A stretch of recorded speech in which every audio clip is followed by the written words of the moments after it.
लोगों को हम कुरुक्षेत्र की तरफ लिए चल रहे हैं। आप देखिए क्या हाल था वहां का। सब कुरुक्षेत्र में रक्त मात्र घुटनों से भी कुछ ऊपर था,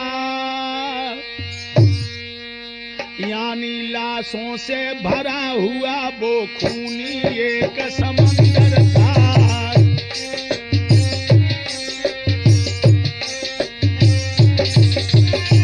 समझ लीजिए एक खूनी समुंदर है जहां कुरुक्षेत्र में 18 सोनी सेना 18 दिन में मरी। घायल मुर्दार और नीम जान बहते हैं वो कहीं अटकते हैं। अब भी आपस में गुथमुट कर धुरमुट में हाथ झटकते हैं। समझने की बात है दोस्तों, जो लाशें खून में तैर रही हैं वो आपस में टकराती हैं तो ऐसा प्रतीत होता है कि मरने के बाद एक दूसरे का खून पी रहे हो। रवि मास लाल, आकाश लाल, बादल भी लाल हो रहे थे। उस लाल लाल रण के स्थल में भारत के वीर सो रहे थे।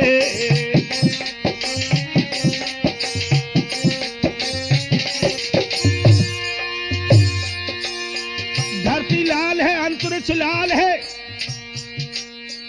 और उस लाल के बीच में भारत के लाल सो रहे हैं। मखमली सेज कामिनी केल वो रंग महल की प्रभुताएं, वह हंसी खेल वो दिली मेल क्या हुए आज क्या बतलाएं।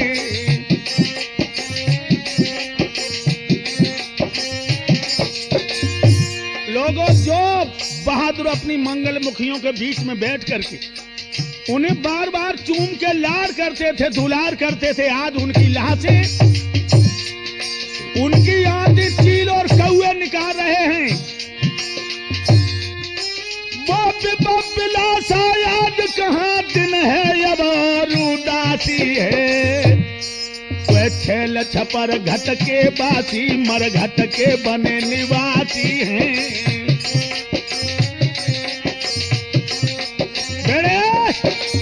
ध्यान रखना दोस्तों, जिंदा पे जिनके शरीर बड़े बड़े महान योद्धाओं ने नहीं छू पाए और मरने के बाद आज उनकी आंखें शेर और कौआ निकल रही। भेड़िया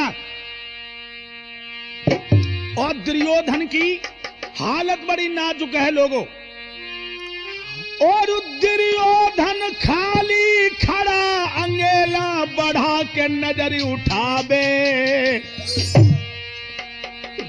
और सरदारन रोटेर रे नजर नहीं कोई आवे।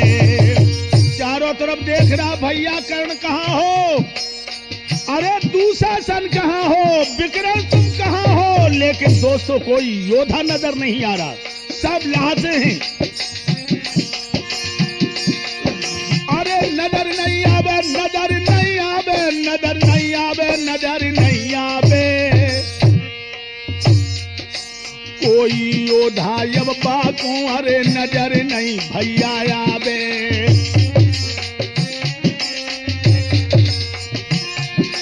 और बोसाई पोशाक बनियाई खा के सही समझावे, सही समझावे। बन के अनाथ दुर्योधन यार चिल्लावे, बन के अनाथ दुर्योधन यार जो चिल्लावे।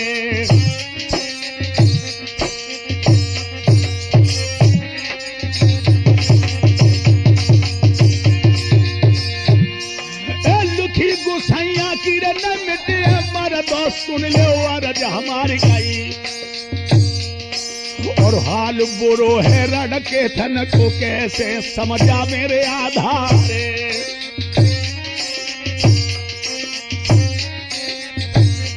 मेरी धीरे धीरे कथा याद आगे को बढ़ी रही है, मेरी धीरे धीरे कथा मित्र आगे को बढ़ी रही है।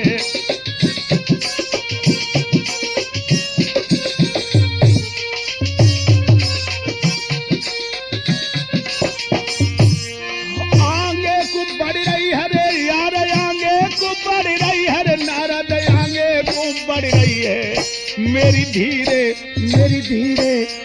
धीरे धीरे कथा के बेटा। ध्यान रखना दोस्तों, आज दुर्योधन जो भारत का नाथ था वो अनाथ बन के चारों तरफ चिल्ला रहा है, लेकिन उसकी आवाज कोई नहीं सुनता है। तो अब चिल्लाते चिल्लाते परेशान हो गया, आगे बढ़ा तो क्या हुआ, आगे चलते वो ऊब गया और खून के गड्ढे में डूब गया।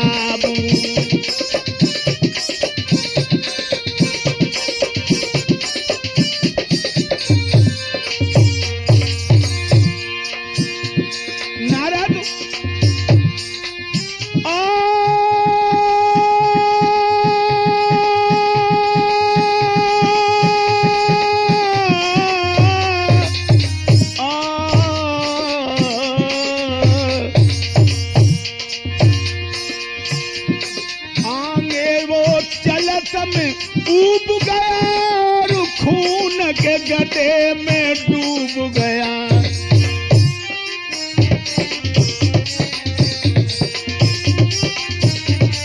बेड़े जिस समय आगे बढ़ा है दुर्योधन, नारद देखिए उस किस्मत का खेल कि खून के गड्ढे में डूब गया, इधर उधर हाथ पैर पटकने लगा तो दुर्योधन के हाथ में लाश पड़ गई। जब लाहत पड़ गई तो क्या हुआ, वो लाश पकड़ के दुर्योधन अब खून के बाहर आओ।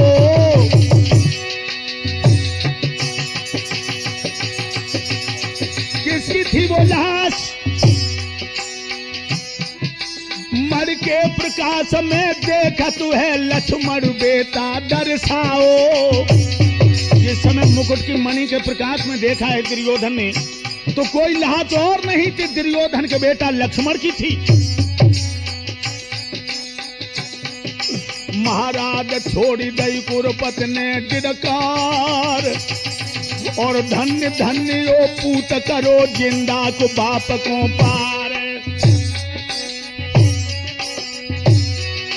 महाराज छोड़ी दई दुर्योधन डिडकार और धन्य धन्य मेरा पूत करो तूने मरने पे पार। भैया लाश पे दुर्योधन तो हिलकी भर के रोई गयो है। नारद लाश पे दुर्योधन या जो हिलकी भर के रोई गयो है।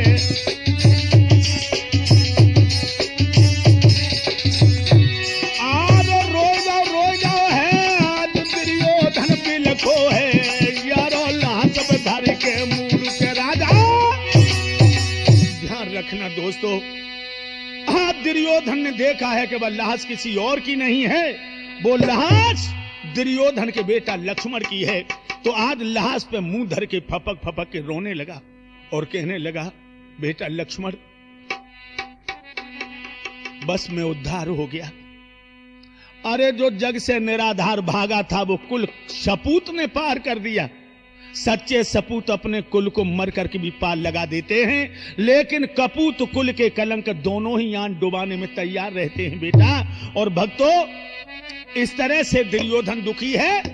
और इधर पंडवा जिस समय पहुंचे हैं लोगों शिविर में, हाय हाय कुंती आरती लिए खड़ी है। कुंती बोली, धर्मराज बोलो पिशाच को बध करके जननी की आन बचाई है।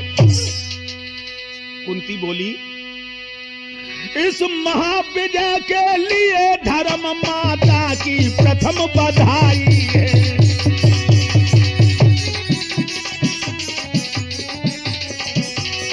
अरे बेटा धर्मराज, जब मैया की पहले तुम्हें बधाई है, जो तूने वह दुष्ट दुराचारी दुर्योधन को मारा। एकदम से धर्मराज चौंके और मां का मुंह देख के बोले, मां क्या कह रही हो?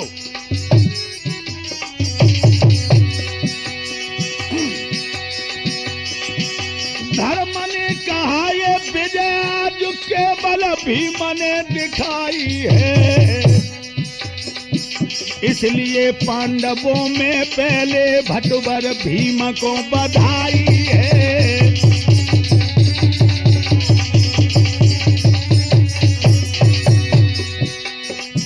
ये कहा धर्मराज ने कि भीम ने मारा दुर्योधन को, तो भीम चौंक है।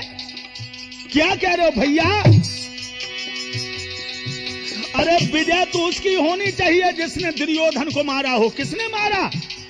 लोगों सब भौचक्के रह गए। दुर्योधन किसी ने मार ही नहीं पाया, वो लाशों के अंदर छुप गया। अर्जुन कहने लगे हमने भी नहीं मारा। नकुल सहदेव कहने लगे हमें तो नजर ही नहीं पड़ा। कुंती ने थारी तुरंत जमी पे डारी। उसी समय आरती की थाली जमीन पे पटक दी। कुंती ने थाली तुरंत जमी पे डारी। अब समझ गई जे भार भये अवतारी। अब मैं समझ गई कि हमने प्रथा तुम्हें कोख में रखा। अरे जब राजा ही नहीं मरा तो सेना का खून खच्चर बेकार हुआ। और कहने लगी कुंती, याद होगा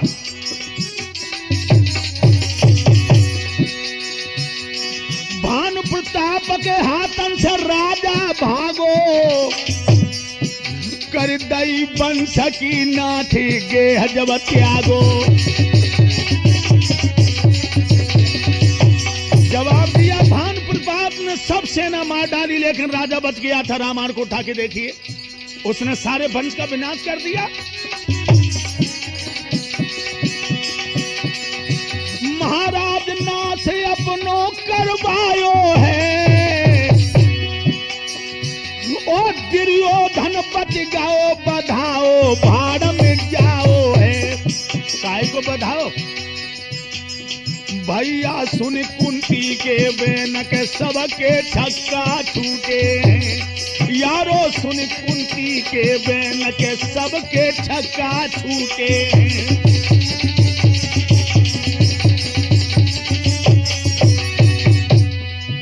एकदम कुंती कहने लगी जब दुर्योधन ही नहीं मरा तो बधाई और बधाओ काय को।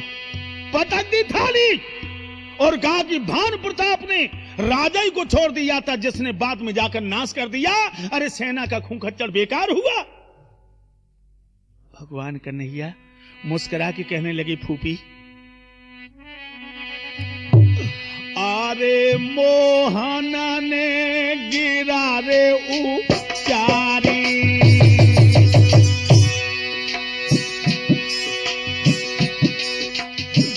अरे व्याकुल हुई फूफी मत मेरी प्यारी।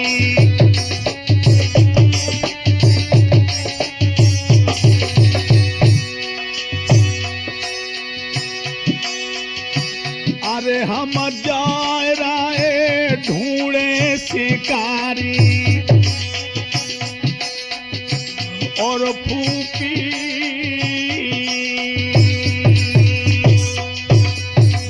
और जाते हैं नजरी अरे हमारी।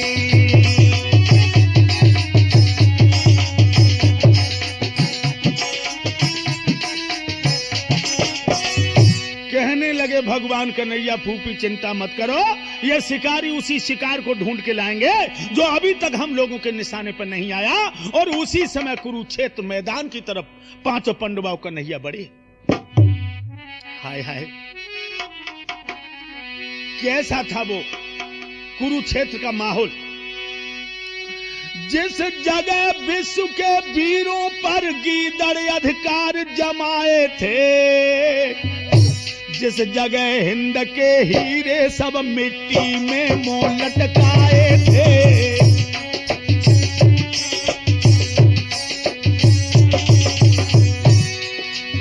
नारद जिस जगह भूत भैरव पिशाच हिलमिल त्योहार मनाते थे,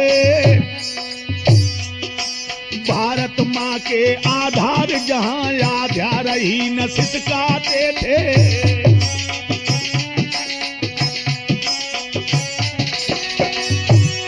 भारत माँ के अधिकार जहां आधार है न सिसकाते थे।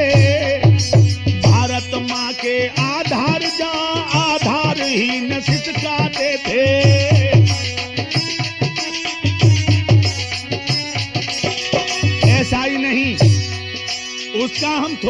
दृश्य आपको दे रहे हैं वो रणभूमि का। योगिनी प्रेत खप्पर भर भर चौतरफा रक्त उलीच रहे, उन सूखी आशा बेलों को खूनी धारों से सींच रहे।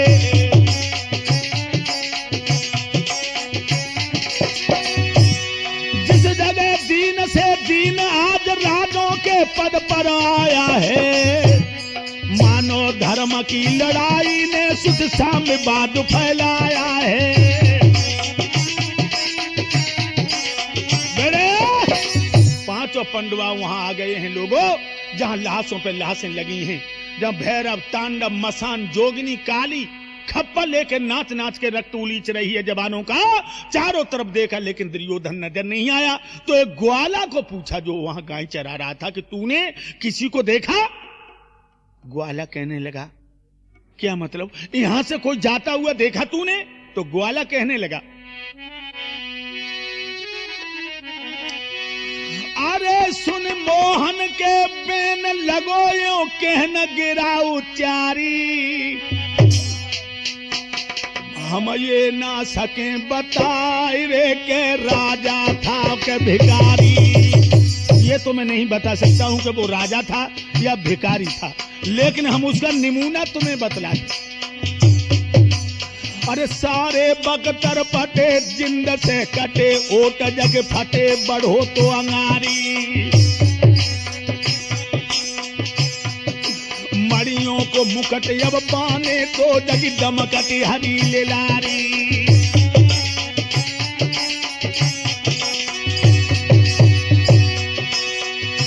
दमके लिलारी भैया दमकटी हटी लिलारी रे, लिलारी रे हाय लिलारी।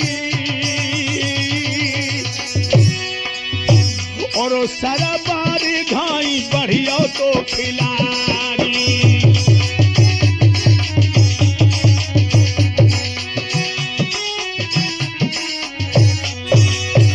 कहने लगा है वो ग्वाला, ये नहीं बता सकते वो राजा था कि भिखारी। इतना जरूर था कि उसका मुकुट मड़ियों से जगमगा रहा था, लिलार दमक रहा था, वस्त्र बिल्कुल फटे थे, शरीर में कई जगह हथियार लगे, वो कटे हुए अंग थे उसके, और बहुत ही व्याकुल था वो। और इधर चला गया सरोवर की तरफ। लोगों अरे सुन के ग्वाला की बानी,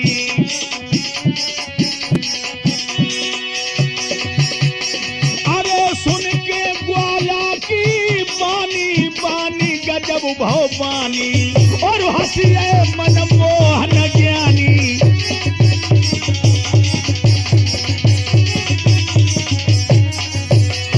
अरे सब खलकी मेहमा ज्ञानी, और आधारू करे शैतानी।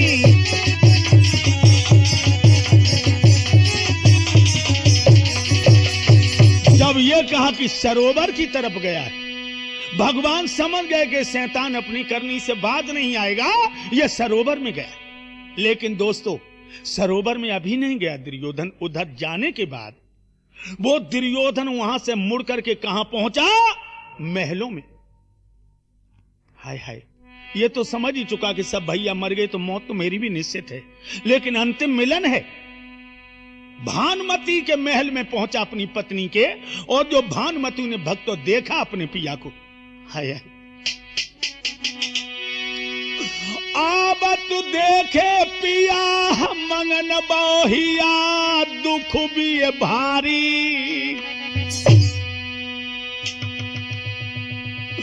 और हाथ पकड़ के ले गई रे के अंदर प्राणन प्यारी। पहले तो खुश हुई, लेकिन जब भिखारी की दृष्टि देखी, ये तो भिखारी लग रहे हैं, तो दोस्तों कलेजे में धक हो गया। आसन दियो नवाई लाओ बैठारी, वीर बलधारी वीर बलधारी। तब भानुमति ने रोए रोए गिरा उचारी। महाराज क्या हो गया तुम्हें? ये भेष देख उठते उठते ठिठकी रानी चकरानी सी। आंखों से आंखें मिला न सकी फिर बोली हाय भुलानी सी।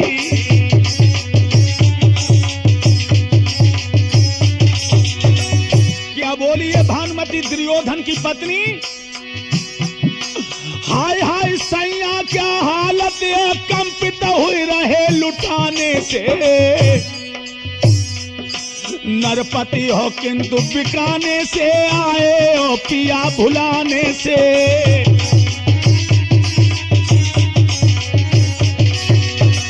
महाराज आज क्या हालत है? हे महाराज, हे राजाओं के राजा, भूतल के सम्राट, सारा शरीर लोऊ लुहान पट भूषण कहां गमाए हैं। आंखें न ठहरने पाती हैं, आज तो बहुत घबराए हैं।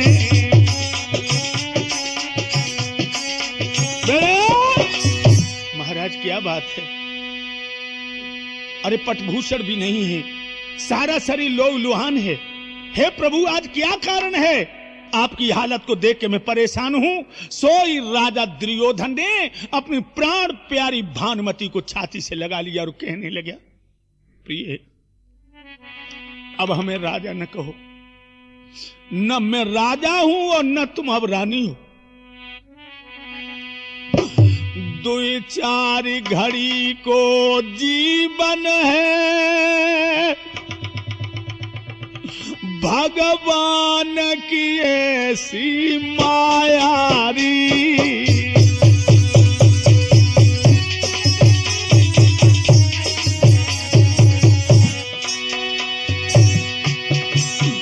दो चार घड़ी को जीवन है, ये अंत समय की मायारी। और तेरो मोह अरे रानी आंगन में खींच के लाया री।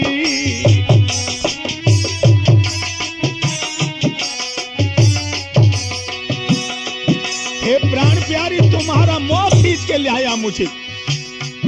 भानुमति अपने पिया के गले में बाहें डाल के रोने लगी।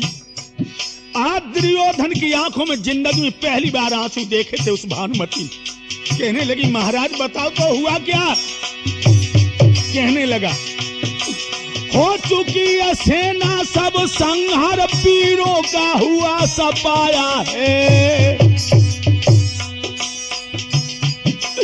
इतनी लालसा बुझाने को किस्मत ने हमें बचाया है।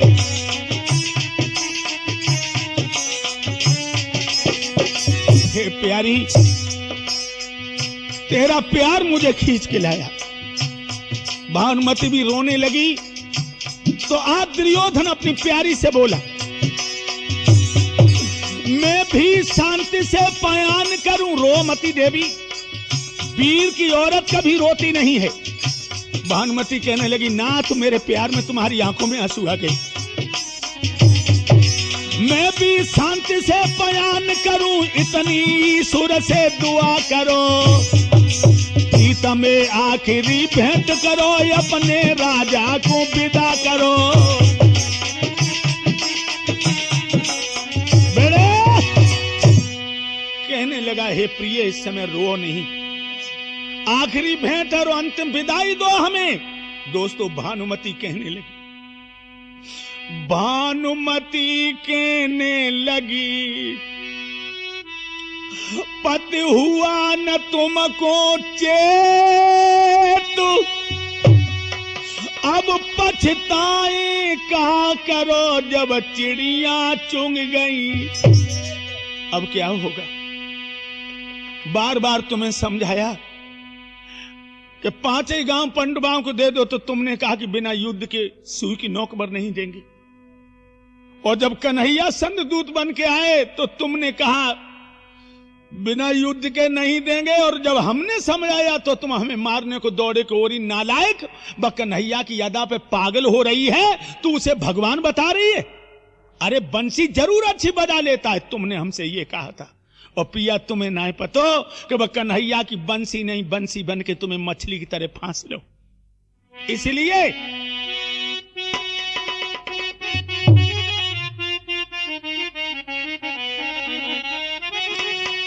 आदेश से मेरी सम्मत है, जो करते हो सो काम करो, जो करते हो सो काम करो।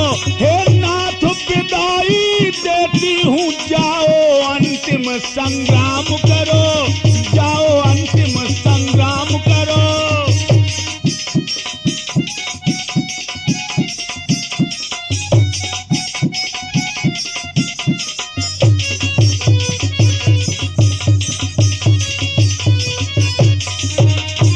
दुर्योधन को जब विदाई दी के जाओ, अपनी आन पे मर जाओ। दुर्योधन ने हाथ जोड़े तो लोगों सोई भानुमति दुर्योधन के पैरों पे गिर पड़ी कि महाराज ये हाथ कभी नहीं जुड़े हैं, आज हमें जोड़ रहे। जब जोड़ों पर भी दिल न जुड़ा, तो अब हाथों को जोड़ो ना। छोड़ दोगे छोड़ दोने पर वीर प्रतिज्ञा, तोड़ो ना पर वीर प्रतिज्ञा, तोड़ो ना।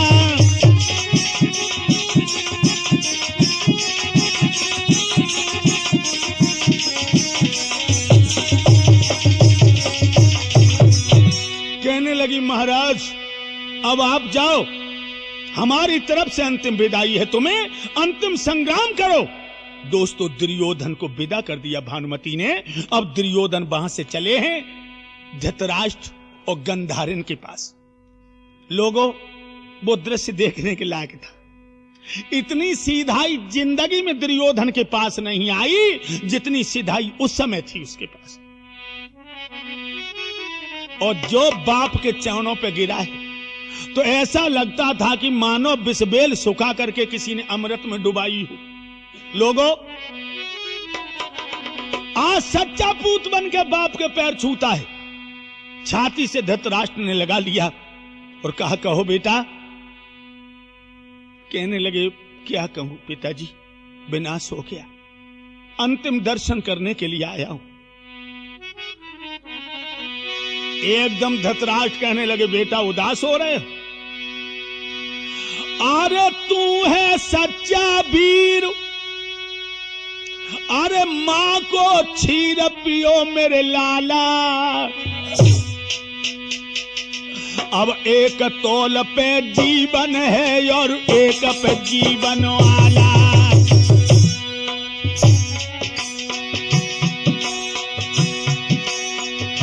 अरे का जीवन वाला है, जीवन वाला, जीवन वाला के जीवन आला। और एक तौल पे आन है के एक पे जीवन आला। बेड़े अपने जीवन से उदास होने की कोशिश न कर। एक तरफ तो तेरा वचन है, दूसरी तरफ तेरा जीवन। अगर तू जीवन का मूल समझेगा तो वचन का मूल खत्म हो जाएगा, फिर जिंदगी में कलंक लग जाएगा तुझे। इसलिए बेटा हमारी सम्मत है, रड़ के लिए पीठ मत दिखाओ। धन परिवार सब गमा बैठे हो तो प्रण के लिए अपने प्राण भी गमा दो। उसी समय गंधारिन रोकर के बोली। गंधारिन ने भी कहा अरे के हरि वीर, करती हूं क्षण मात्र में तेरा वज्र शरीर। गंधारिन कहने लगी पुत्र हम तेरे शरीर को वज्र का कर दूंगी। कैसे? अरे हुई जा मन में मगन और हुई के नग्न सामने जो आवे, तो पांडव क्या बेटा चले रे के काल विजय नहीं पावे। पांडवों की क्या है, काल भी विजय नहीं पा सकते। और सुन जा मेरे लाल,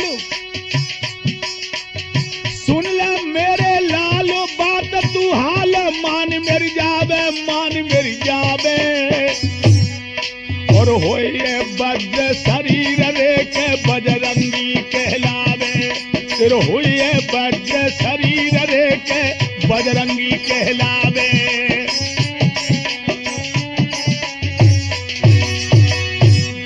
आज्ञा पालन ही करतब है, मेरी नजर में तब था सोई अब है।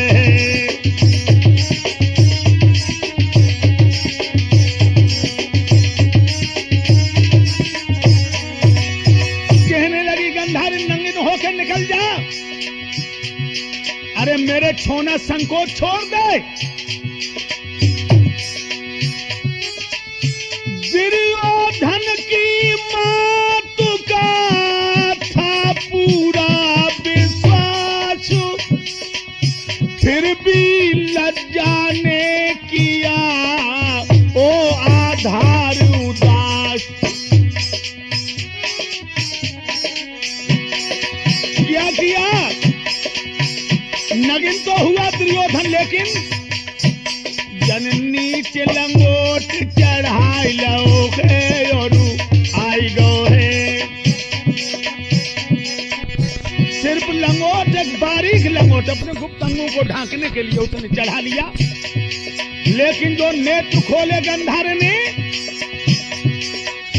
गंधारिनी ने भी वहीं दिए नैन पटु खोल।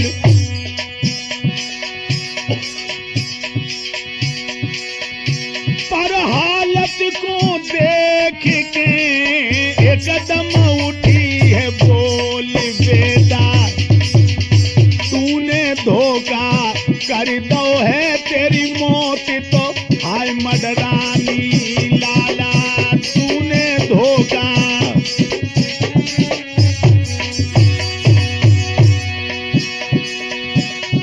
अरे लज्जा करके पूत लंगोट चढ़ायो,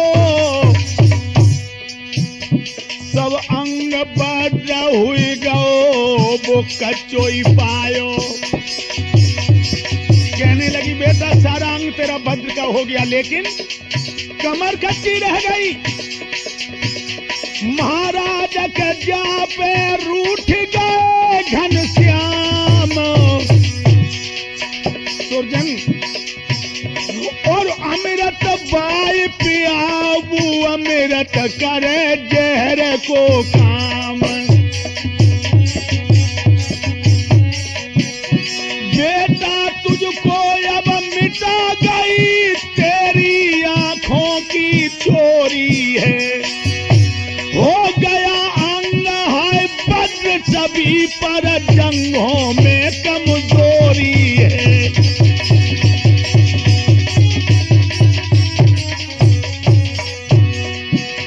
जंगों के ऊपर बार हुआ मेरा कोई अधिकार नहीं,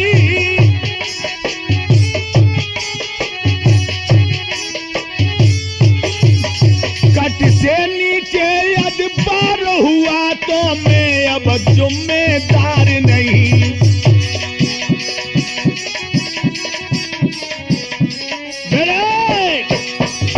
खुले शब्दों में कह दिया, अगर तेरी कमर पे कोई वार करेगा तो मैं जिम्मेदार नहीं, वैसे तो जो भी तेरे ऊपर हथियार चलाया जाएगा छाती में लगेगा तो दो टूक हो जाएगा। धृतराष्ट्र कहने लगे, पुत्र अब थोड़े समय के लिए विश्राम कर लो, व्यास सरोवर में जाकर के आराम कर लो। लोगों, उसी समय मां बाप से मिलकर के कौरवनाथ विदा हुआ, और जिस समय व्यास सरोवर की तरफ बढ़ा है तो लोगों वो सरोवर कैसा था? वह महा अगाध सरोवर था, कोई न पार पा सकता था। हाँ, देवी शक्ति के कारण दुर्योधन ही जा सकता था, क्योंकि जल स्तंभन की क्रिया उसको मालूम थी।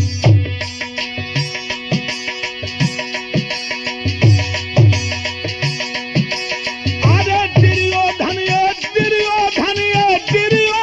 जा सकता था, दुर्योधन जा सकता था। हाँ, देवी शक्ति के कारण दुर्योधन ही जा सकता था।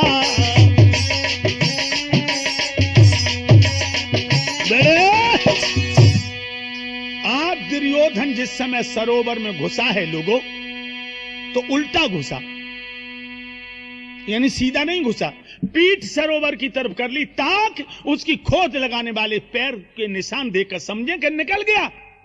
वो अंदर जिस समय पहुंचा है सरोवर के अंदर, क्षीर सागर में जहां लक्ष्मी बैठी है कमला, एकदम दुर्योधन को बिठा लिया कमला ने। और भक्तों, इधर पांचों पंडवा कृष्ण पहुंच गए सरोवर के पास, तो जो धर्म ने वो सरोवर देखो, भगवान ये व्यास सरोवर है, धर्मराज बोले कन्हैया से, या बैतरणी का सागर है। यह प्रलय पवन के झोंके हैं या महाप्रलय का चक्कर है ये प्रलय।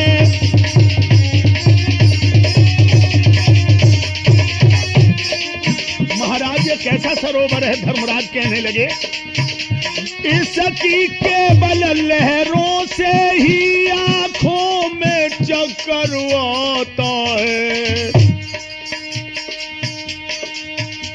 भगवान इस महा समुद्र में आधार नहीं घुस पाता है ओ मोहन।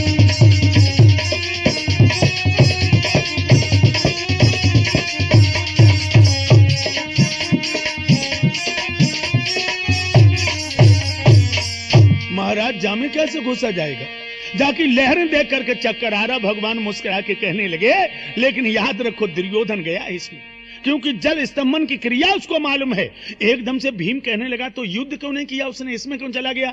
भगवान कहने लगे इसमें भी कोई कारण है, इसमें भी कोई कारण है। क्या कारण हो सकता है? भगवान ने कारण तो छिपा लिया। दोस्तों दिमाग में रखना, जब उसको छुपा लिया, अब कहने लगे तो अब अंदर कौन जाए, अंदर कौन जाए? क्या डर के मारे छुपाए? एकदम कहने लगे नहीं, डर के मारे भी नहीं छुप सकता। तो भीम कहने लगे, आरे प्राणहानि से सख्त नहीं तो अंदर क्यों आओ है। महाराज अगर ये प्राण की हानि नहीं सह सकता, अपमान को बर्दाश्त नहीं कर सकता, तो अंदर क्यों घुसा? कहने लगे इसमें भी कोई चक्कर है। मैंने कहा अब सिर्फ एक ही उपाय है, वो बाहर आ जाएगा। कौन सा? यद भीम यहां से ललकार रे के दुर्योधन को मारे, तो दुर्योधन भी भीतर से अब धर के अरे ललकारे। महाराज यहाँ का जो भीम सुनाएगा और है हमको विश्वास, अब पापी बाहर आएगा।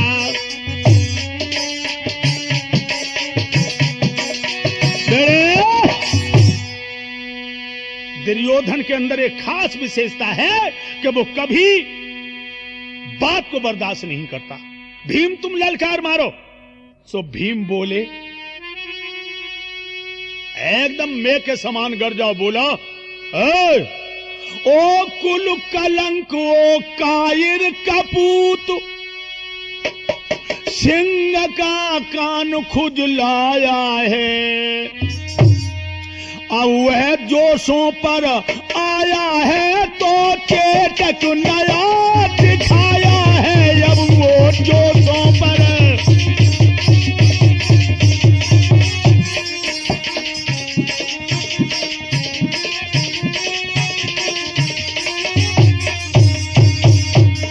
और कहा, लानत है इस मर्दानी पर,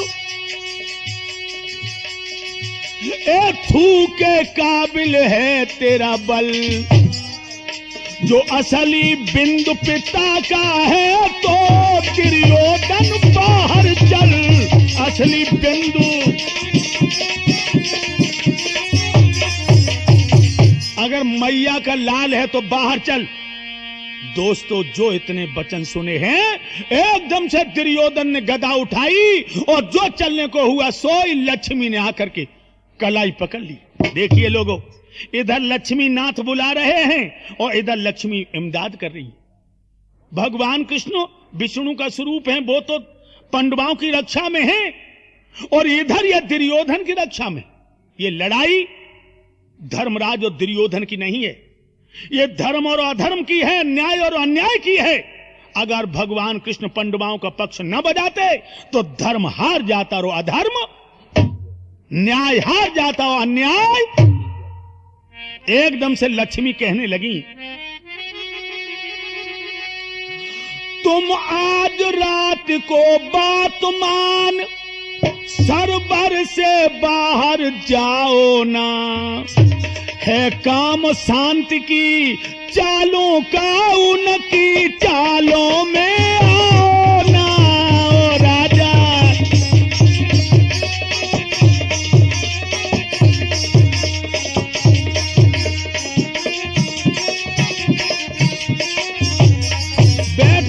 बैठ गया दुर्योधन। लेकिन दोस्तों,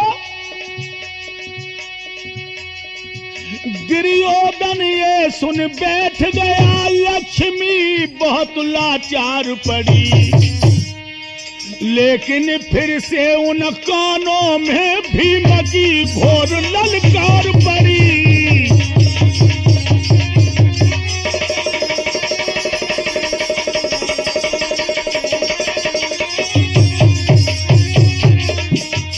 भीम कहने लगा, और नालायक, ओ छलिए पहले दम भरकर कुल का विध्वंस कराया है।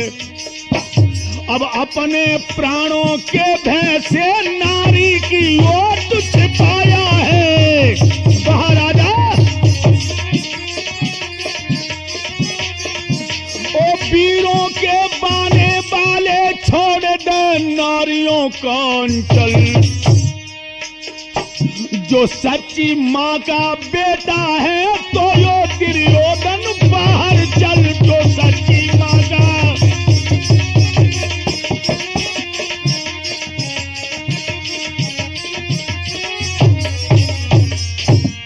जो दूसरी ललकार मारी, एकदम दुर्योधन उठाओ।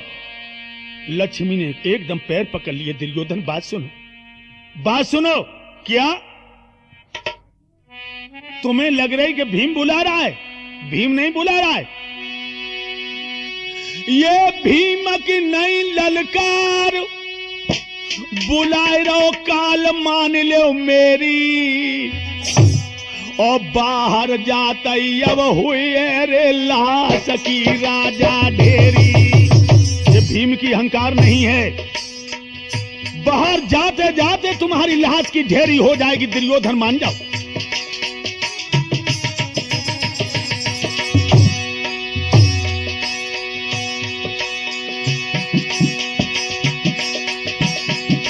यदि मृत्यु तू ही तुम्हारी कहीं तो मैं अनाथ हो जाऊंगी। ये भाग्यशील छोड़कर तुम्हें किसके दरवाजे जाऊंगी।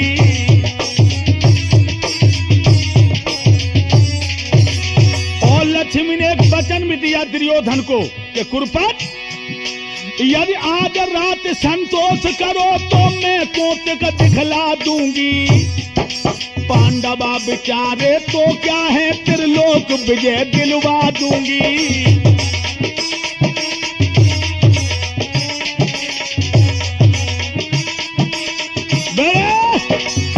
अगर आज रात रुक जाओ रात में तो त्रिलोक विजय दिलवा दूंगी। पांडवा तो कोई चीज नहीं है। दोस्तों, कौरव ने इस बार भी बैठ करके अपने मन को मार लिया, किंतु तीसरी बार भीम ने ललकार मारी। क्या कहा? मालूम हुआ तू कोरी शान दिखाता था। सिंह के चाम में छिपा हुआ गीदड़ भभकी दिखलाता था।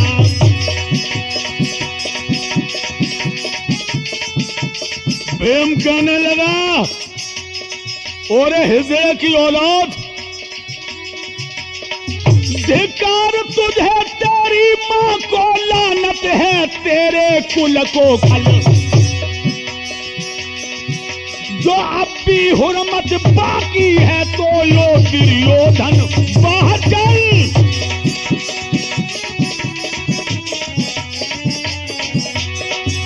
जो अब भी हुर्मत बाकी है तो यो दुर्योधन बाहर चल। दोस्तों, जो तीसरी अहंकार दई है, दुर्योधन ने गदा पटक दिया, का लक्ष्मी पीछे हटो। तुम तो वो औरत हो कि सारी दुनिया तुम्हारे ऊपर मिट गई लेकिन तुम किसी की नहीं हुई। हम मर जाएंगे, तुम्हें कोई दूसरा नाथ मिल जाएगा, लेकिन हमारी बात चली जाएगी, मैं मौका दिखाऊंगा, छोड़ दो मुझे। लोगों, लक्ष्मी ने पैर पकड़ लिए दुर्योधन के, लेकिन दुर्योधन ने धक्का मार के लक्ष्मी को हटा दिया और एकदम से बाहर आया। जो बाहर आया, महाराजा धर्मराज ने छाती ते लो लगाए रे, हिलकी भरी राजा रोए। भ्रात दुर्योधन, हम जय पाकर भी हार चुके, तेरी सी त्याग पे रोए।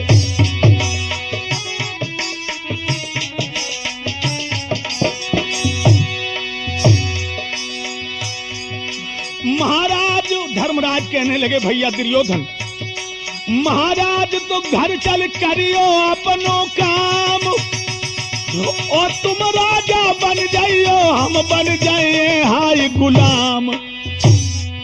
भैया तेरे बल को देख के मेरी छाती फट रही है, भैया तेरे मन को देख के मेरी छाती फट रही है, भैया तेरे मन को देख के मेरी छाती फट रही है।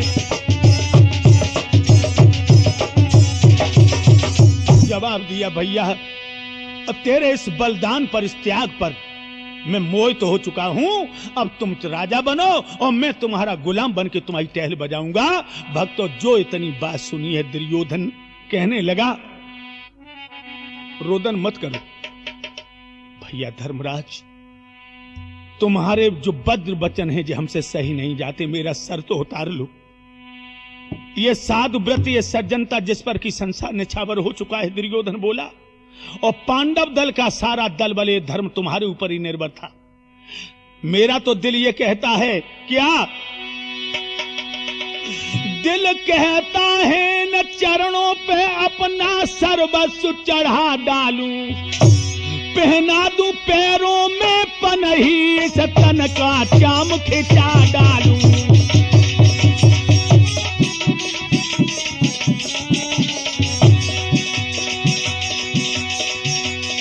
कहने लगा,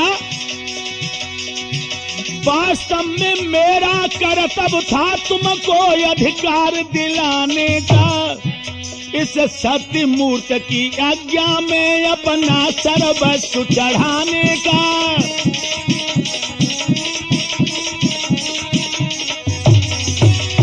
इसलिए धर्मराज, तुम तो अब जब धरती का राज करो, हमें स्वर्ग का राजा बनाओ। मत मांगो 5 गांव, अब भी तब वीर प्रतिज्ञा पालेंगे। हम कहें कि ना रत्ती भर देंगे, तुम कहा करो हम ले लेंगे।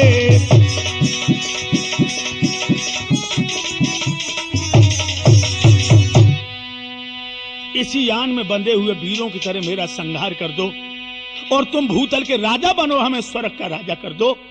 तो धर्मराज कहने लगे, तुम धन्य हो। धर्मराज एक बात कहने लगे, भैया लेकिन लड़ाई कैसे होगी? भाई तुम तो अकेले और हम 5, इसलिए तुम एक काम करो। क्या? यदि तुम्हें आन रखना है तो मेरे 2 भैया ले लीजो,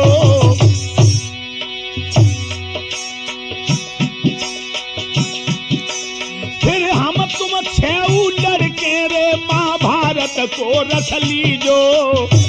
हमारे 2 भाई ले लो जो तुम्हारे दिल में आए, क्योंकि तुम भी 3 हो जाओगे, हम भी 3 हो जाएंगे। दुर्योधन बोला नीति से धर्म ऐसा होना आवश्यक है, पर आज तुम्हारा बलबूता केवल न भीमार्जुन तक है।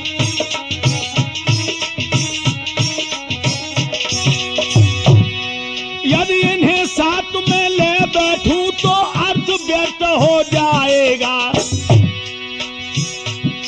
वही चित फल वह विजय लाभ आते आते खो जाएगा।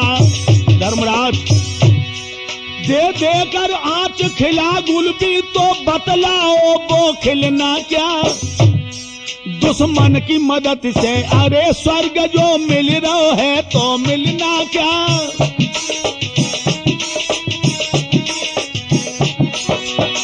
अगर हम भीम अर्जुन को ले लें तो तुम्हारी हार है, और फिर हम जैसे बहादुर को तुम्हारे दुश्मन की सहायता नहीं। और ये कन्हैया को मैं इसलिए नहीं लूंगा कि ये तो पराए नौकर हैं, सारथी यहां बन करके आए हैं, और नौकर के साथ में हमारा युद्ध करना भी मेरा अपमान होगा।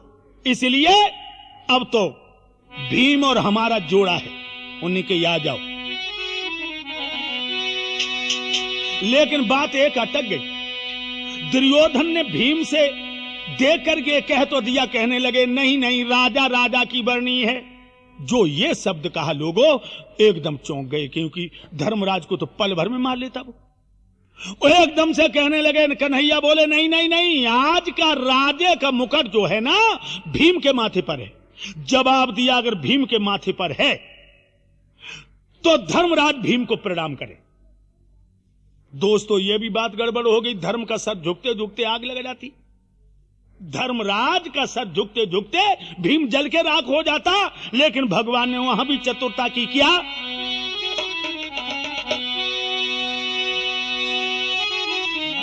मायाधारी ने आंखों में संकेत सभी समझा डाले, और भीम के हाथ में प्रकट हुए मुरली बनकर मुरली वाले। हाथ में प्रकट हो गए। जो धर्मराज ने हाथ में भगवान को देखा, धर्म ने वहीं सिर झुका दिया, माधव का ध्यान लगा करके। दुर्योधन भी झट खड़ा हुआ, जीवन का मोह भुला करके।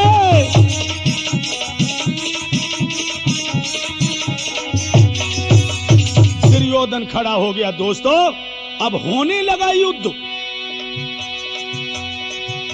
दोनों समान बलवान वीर, दोनों गुमान गर्वीले हैं। दोनों विशुद्ध, दोनों त्यागी, दोनों ही परम हठीले हैं।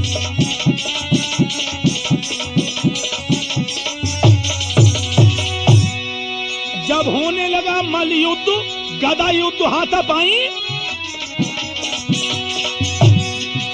दोनों हुंकार मार बढ़कर बारों पर बार छिकाते हैं। काट कर एक का काट एक दूसरा काट जतलाते हैं। युद्ध हो रहा है लेकिन दो में से एक भी नहीं गिर रहा है। दोस्तों उसी समय भगवान कन्हैया समझ गए, क्योंकि दुर्योधन ने भीम के गदा का बार दिया तो गिरते गिरते भीम चकरा के बच गया। समझ गए कि भीम मारा जाएगा। भगवान ने इशारा किया, संकेत नाथ का पाते ही भीम ने जांग पे वार किया। गिर पड़ा भूमि पे दुर्योधन, देवों ने जय जयकार किया।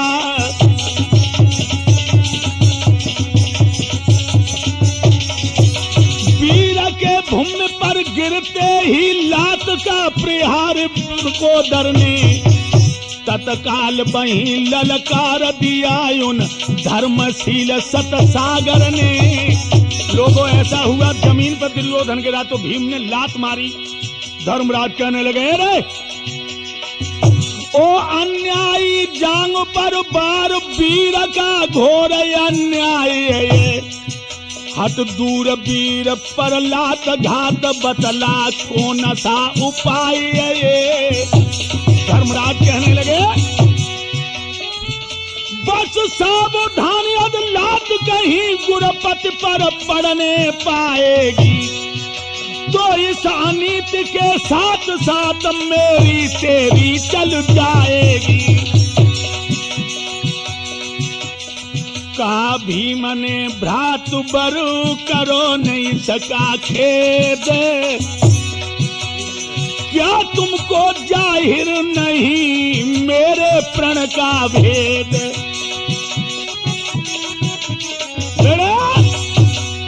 कहने लगे इसके बारे में आप धर्मराज दुखी न हो। तुम्हें मालूम होगा कि जिस समय इसने कहा था द्रौपदी को भरी सभा में लाकर क्या जनंगी करके मेरी तो जांग पे अर बैठारो तब हमने कही जांग तोड़ के करें फैसला सारो।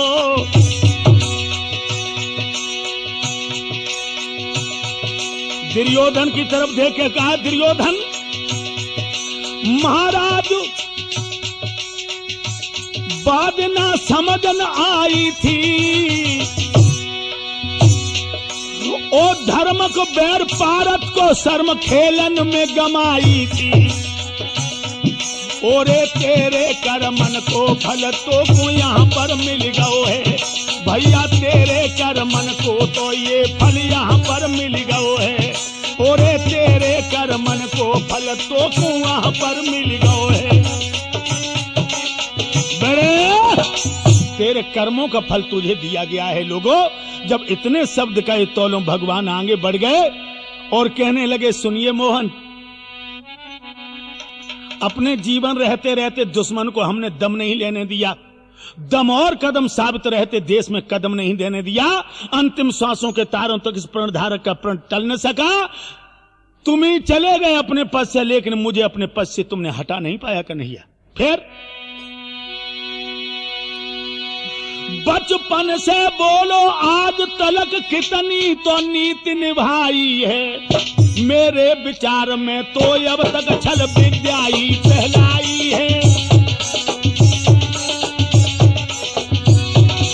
इसमें कोई संदेह नहीं तुमने दुष्टों को मारा है पर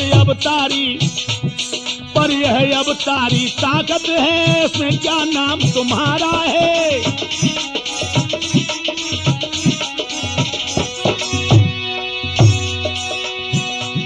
महाराज मरण की मेरी सूरत थी और इसी समय मोहन हमको तुम्हारी जरूरत थी।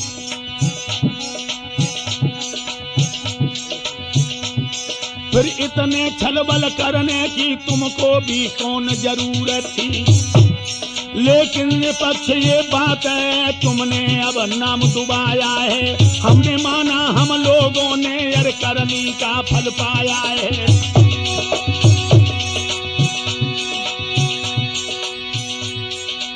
तुमने अब तक दुष्ट हने इसलिए तुम्हें बतलावे तुम धर्मराज को राजा कर दो हम तो स्वर्ग को जावे। महाराज के तज दे धर तो उसने प्राण और आगे का आख्यान के आधार करेंगे बयान कि तेरा मूरत कैसी प्यारी